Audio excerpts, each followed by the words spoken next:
I don't know if many of you know, I may not have mentioned it, but the last time that we were here, last weekend, last Thursday through Monday, I'm forgetting the dates, it's all so fast, the 24th through the 1st, I was in Portland, Oregon for a ministerial student retreat. And the week before, there was a song that just kept on playing in my mind. As a teenager, a young preteen, I was really in love with Culture Club or Boy George. I loved Boy George. And he is a very famous hip DJ, and he has a great reggae album right now. And he's a vegan. He's lost all this weight. He looks gorgeous, very fabulous. But his song, It's a Miracle, kept playing in my mind. I woke up with it in my mind. It's a miracle, it's a miracle, it's a miracle, it's a miracle, and dreams are made of emotion. So it's a miracle, it's a miracle, it's a miracle, and dreams are made of emotions. And I thought, okay, Spirit, I guess miracle is the theme. And today, the title of my talk is called Miracles and Blessings. So are you open to miracles? Are you ready for the unexpected? Is your life an adventure? Is it an adventure in consciousness, even though you might not be traveling and globe trotting? In consciousness, it's a miracle. Have you forgotten the eternal truth that believing is seeing and not the other way around? So, let's talk about miracles.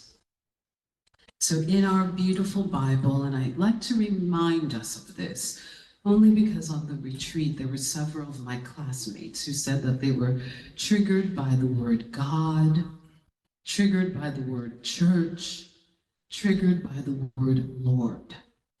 So I just want to be conscientious that we as metaphysicians, so I kind of ruffled my feathers a little bit, because I thought we're a metaphysical movement.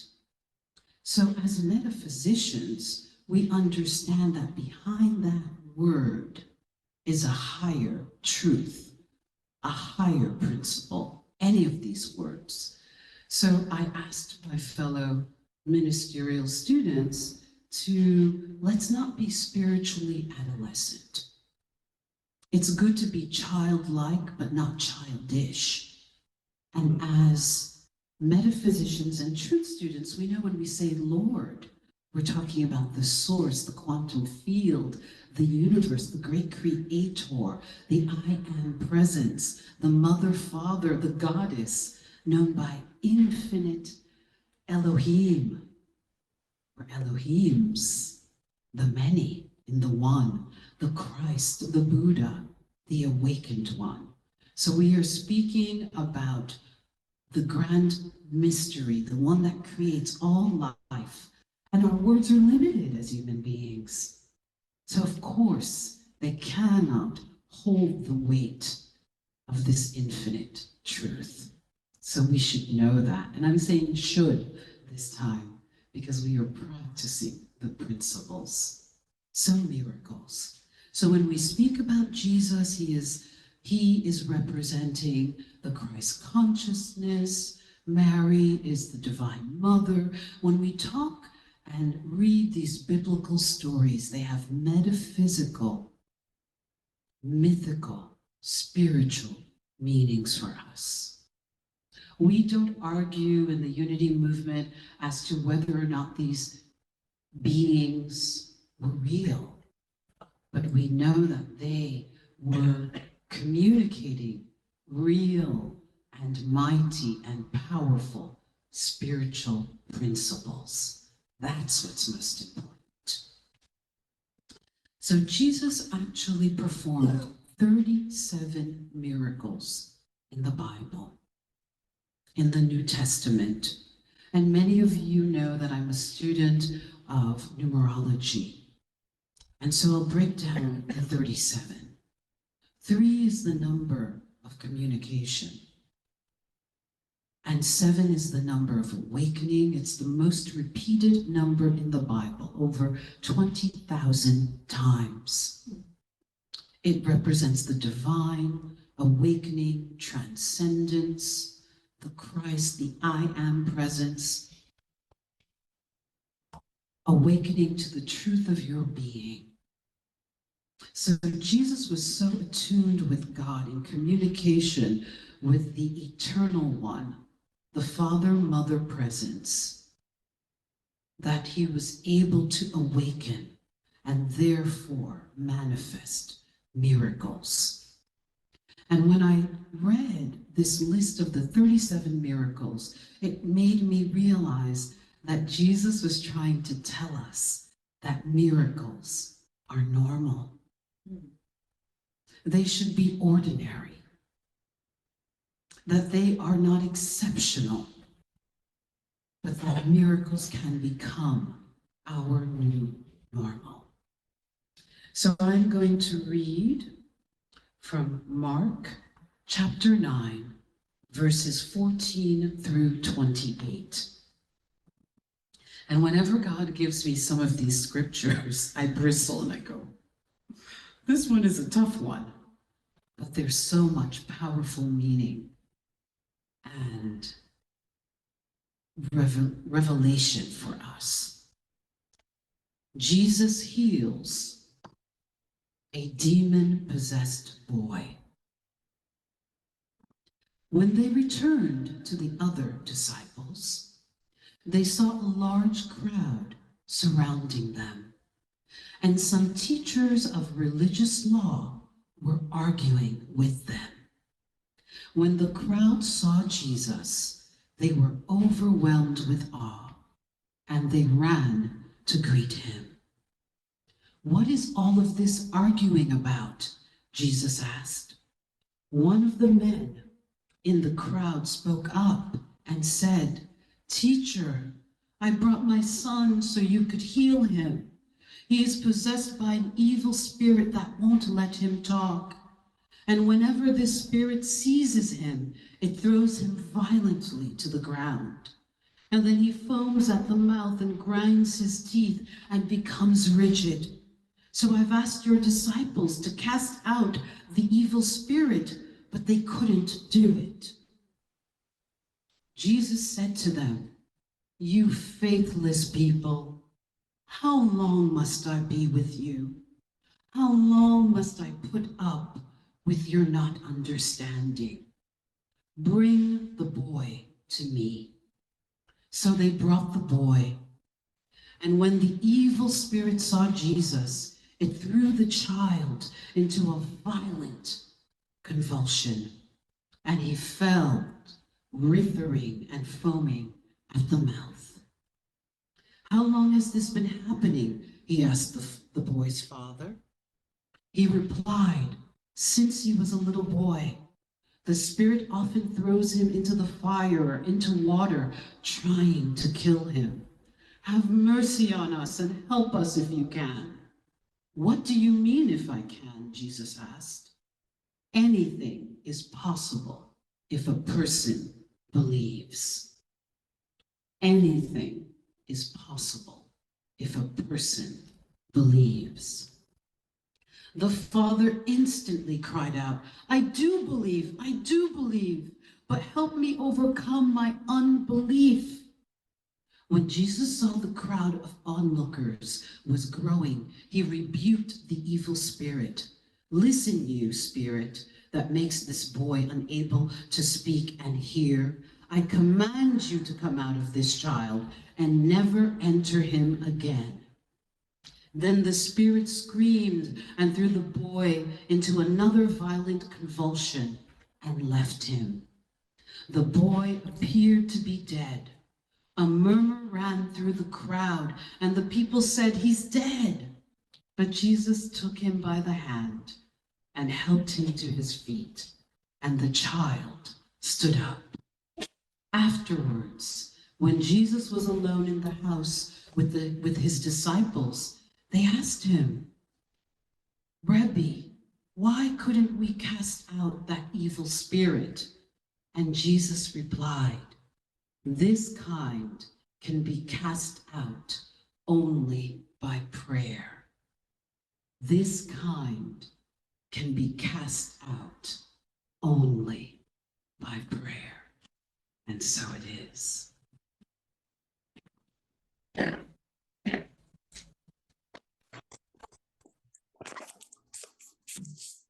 Bless you.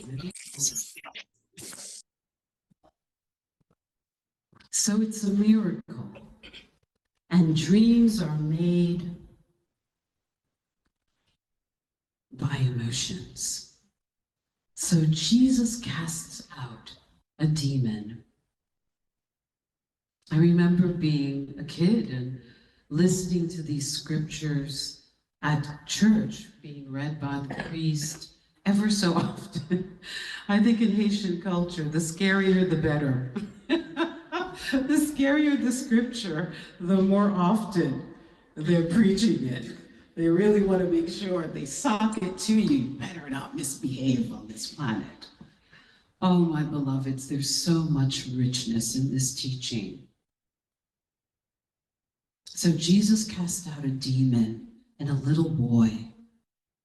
And when you think of that, it's very sad. It just saddens your heart because you imagine this child who hasn't really begun to think and to be an adult in this world that is possessed by this demon. So why is that? Why would, quote unquote, God let this happen? Many times metaphysically, spiritually, esoterically, children in a household will pick up the dominant consciousness of the parents, of the family, of those in the home. Their subconscious mind has not developed much, so they are acting out the dominant energy, whether conscious or unconscious. And because they pick up energy, they're like sponges. If there's a lot of fear, then the child becomes fearful. So metaphysically, this child had picked up something in the household that was probably centered in lack, fear, doubt, and worry. And the child also represents our inner child. What have we picked up throughout life that we are still carrying that has become a negative loop or thought pattern in our consciousness? That is what demon possession is, metaphysically. It is a mindset of scarcity. It is a mindset of fear. It's a mindset of regret, doubt, and worry. It is a mindset that is doubting, that is faithless, that doesn't believe that God's good is possible. And it's intensified because you have had this pattern of thinking, this loop, for many, many years. And so it becomes a form of possession. And the disciples like us, we are disciples of the truth. They could not cast out the demons and create a miracle because the disciples had not attained the mastery that the I am presence, the Christ consciousness has. O he of little faith, Lord, heal my unbelief, because miracles are possible for us, my beloveds. But when we are in a loop of negativity, miracles become impossible.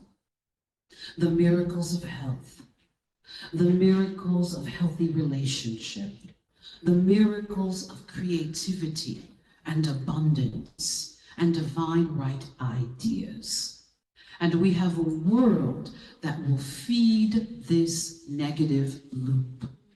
We have a world that benefits and profits when you stay negatively possessed. So miracles are happening every day. So miracles are something that are freely given by God.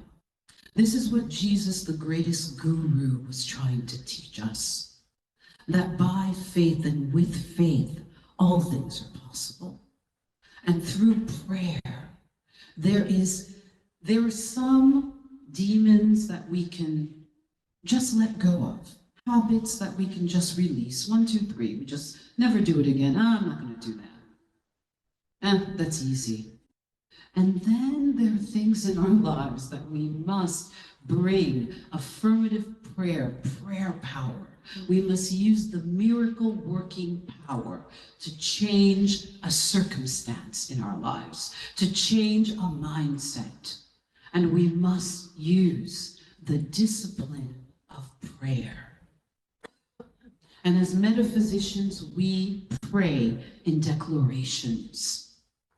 Jesus knew without a shadow of a doubt because, one, he was in communication with God. Through prayer, prayer is speaking to spirit, and meditation is listening to spirit. They are two sides of one coin of spiritual practice. And today I'm going to mention energy work. Sometimes you can't pray. Sometimes you can't speak the words. Sometimes there's too much despair, fear, doubt, and worry. Sometimes we can't sit still. But there's a beautiful practice. Put on some great music. Put on a song that you love. Dance, shimmy around if you can. Sing to it. Lift that energy. Release the sorrow, the doubt, the worry. After you've listened to that song, breathe in and make your statements of truth. You've lifted your energy. And it doesn't have to be a long prayer, just imagine the thing that you want. If it's health in your body, my body is healed and whole. If it's your bank account, you see golden light and numbers in your bank account. Visualize the change that you're seeking, but shift the environment energetically. I've been watching near-death experiences. I'm kind of obsessed with them. They're so uplifting to me. They're all so different, but spiritual principles repeat themselves. There's a resounding truth. And many people, when they come back, they say they can see musical notes floating in the air and colors seeping into people. When music is played in a hospital room or at home, it enters people's bodies. It changes our vibration. So turn on that happy music, dance around, take in that joy, and then pray. And your prayers will manifest faster and very quickly. So Jesus performed these 37 miracles. And those in charge, the Pharisees represent our intellect that doubts it. Unless I seeing is believing. That's the Pharisees' mindset. Sometimes our intellect can get in the way. Oh, it's not possible. Miracles happened in ancient times. They can't possibly happen now. Well, my beloveds, they can. And I experienced 2 miracles on my journey to Portland, Oregon. So in the last 2 weeks, I think I've been taking in too much news. I've been a little discouraged about humanity. And I found myself speaking negativity, complaining. People aren't nice, they cut in front of you, everybody's so intense, everyone's so angry, over and over and over again, and forgetting that I was a metaphysician and that I create my reality by my thoughts, my emotions, and my actions. And when the time for the retreat rolled around. My mom is going through some health challenges and some health care challenges. And I was very discouraged and I didn't want to go. I actually burst into tears 2 hours before getting on my flight. And I thought, I'm not going to go. And then I thought, oh, I'll get expelled from my program. It's required, I have to go. So I said, get over that, girl. We're going to Portland. So I closed up my baggage and I went to the airport, to Logan, but I wasn't balanced. I wasn't in a centered place. I was a little bit all over the place.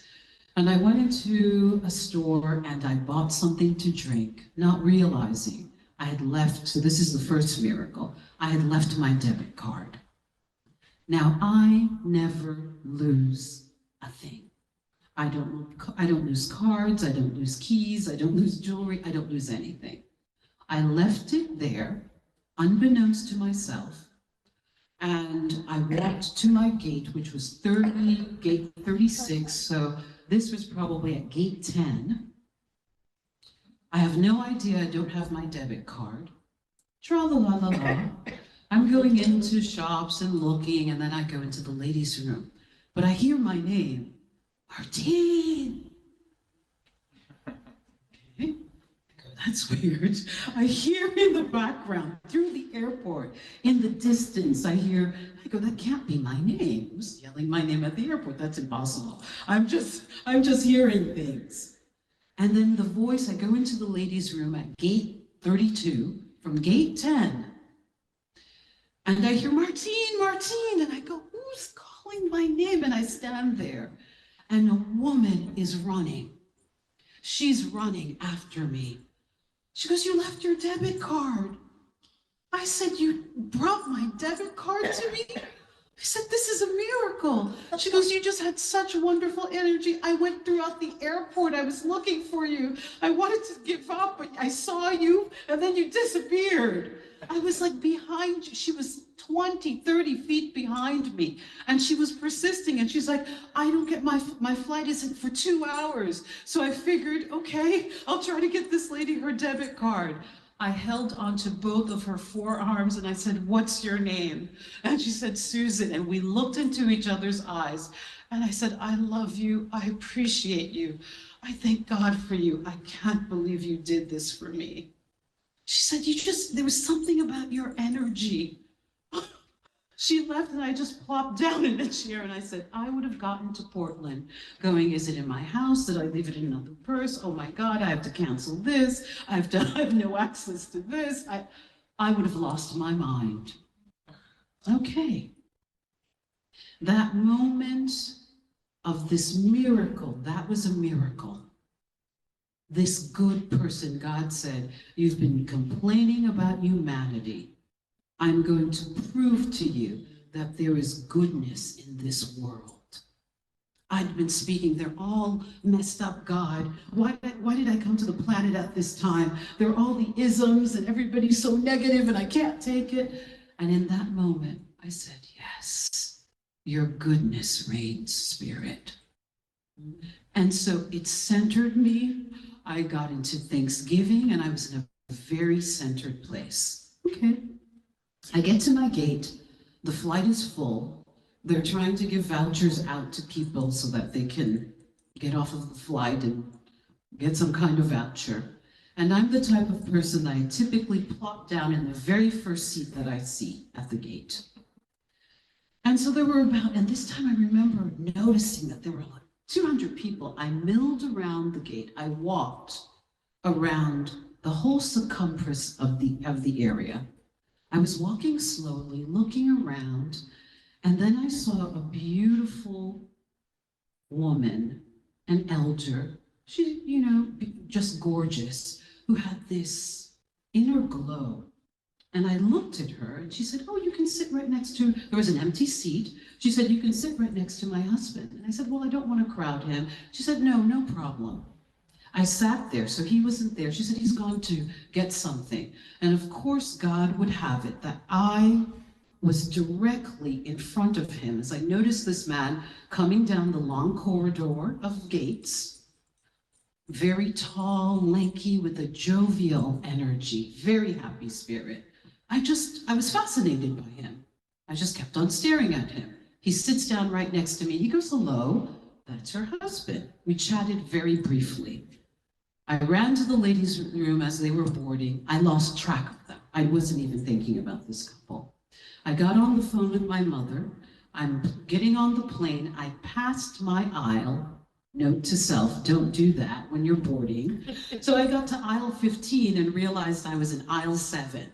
So I had everybody angry at me as I'm trying to get by and people are putting up their luggage. I was present, I wasn't present, I was just not, I was in a weird space. I get into my seat, middle seat, row 7. After all of that, my brother calls me. He starts arguing with me. We have a political argument, and I say to my brother, Carl, I need to get off the phone because I need to pray. I get off the phone, everyone has their headsets on. The lights are very dim, and I say, Martine, come on. Flying is safer than driving. You're always freaked out about flying. Why do you always have to pray? Just put on your headsets like everybody else. Everybody's on their iPads, on their computers, you know what we do on a plane. And I just wanted to go with it. And I said, no, I have to pray. And my beloveds, I prayed out loud. I said, a full spiritual mind treatment for everyone on the plane, golden light, everyone arrived safely. It was long, it was wordy, and I thought, why am I praying out loud? No one saw me, no one heard me. It was a divine appointment. We are in the air 20 minutes, and I hear a woman screaming across aisle 7, my aisle, saying, my husband, he's not awake, he's not coming to. He's Jean. I look over. It is the couple that I was sitting next to at the gate. Her husband is not breathing. He has blacked out. He looks like he's dead. This man is 6'4". I saw him walking towards me. Remember, I noticed him. I sat next to them. The man next to me jumps up. He's a physician. He's not coming to. He's banging on his chest. He is not coming to. They're smacking his face. He's not waking up. At the gate, there had been this group of very funky 20-something queer folk, very hip, very fit. Well, they were a group of EMTs who were going to Portland for some kind of conference. They jump up. The 4 of them jump up. There were 2 retired doctors that jump up. They have to pull this man out of his chair onto the floor, onto the aisle. They pull him by his hands and his feet, his arms and his legs, to the front of the cockpit, where they proceed to work on him for 45 minutes. At that time, there is an announcement that we may have to go back to Boston or make an emergency landing. The flight attendants are freaking out. He's out of his seat. The doctor who is next to me is out of his seat. Marge, I know her name now, looks at me and says, weren't you next to me at the gate? And I said, yes. I said, well, I'm a minister to be. I'm on the way to a retreat. I can pray with you. I get up. I sit next to Marge. I pray with her. She's freaking out. I calm her down. The flight attendant comes to me and says, you have to get out of the seat. This is an emergency situation. Please go back. I put my seatbelt on. The woman next to me, who looks like she's a gorgeous Yoganini from Malibu, turns to me and goes, can you pray with me too? I'm so afraid. And I pray with her and I say another treatment. I then hold the high watch, I get into meditation and I say, I have to be the presence of God. I have to know that this man is alive. God is working through every cell and atom of his body. I said to her, I need to just pray and just hold that energy. 45 minutes later, he comes to. The doctor comes back to his seat. He's now drinking. I said, I'm going to retreat. I kind of counsel people too. Do you want to debrief? He was like, he was gone. He was like, he was gone. There was no heartbeat. There was no pulse. I don't know what happened. This man suddenly had a pulse and started talking to us. Oh, wow. and I need a drink. Because this usually goes very badly. He's like, I'm going to Asia from Portland. And I was like, I hope we can get there, but I thought this man is dead and we are going to have to make an emergency landing. At that point, I need to go to the bathroom because I think all my nerves come through. I'm at the back of the plane and the flight attendants who are all gathered there, wiping the sweat off of their brow one of them goes, there's something about you. We've all noticed you. There's something about you. What is it? And I said, well, and mind you, before I left, I didn't want to go. And I said to God, I'm not a minister and I can't handle it and I don't want to do it. And it's too hard and I have to deal with my mom and I have to deal with life and I'm not a minister. And they're like, there's something about you. And I said, well, can I tell you the story? And they were like, what? You were at the gate and then you were next to them and you're going on this retreat and then you prayed for us out loud and none of us prayed. We're glad you prayed. One of the flight attendants was like, I prayed when he was on the ground. That's when I was like, oh God, please help us. My beloveds, it was a miracle. It was a miracle. Jean ate and talked and smiled and laughed throughout the rest of the 5-hour flight. We all went up to him. Everybody on the plane would go, you doing okay, man? Stay awake. Keep your eyes on. Sorry. It was incredible. I kept on going, okay, God, just keep his heart beating. Just keep him okay. When we got to Portland, we could not deplane, the rest of us who were going off to our lives. Emergency crew, ambulances, fire trucks were waiting for Jean and Marge. They took them off. I was in aisle 7. As I was walking by, Jean said, that's when I found out her name. She said, thank you, thank you. I ran up to her. I said, what is your name? She said, I'm Marge, and that's Jean. And they were like, thank you. I said, I love you. I will hold you in prayer.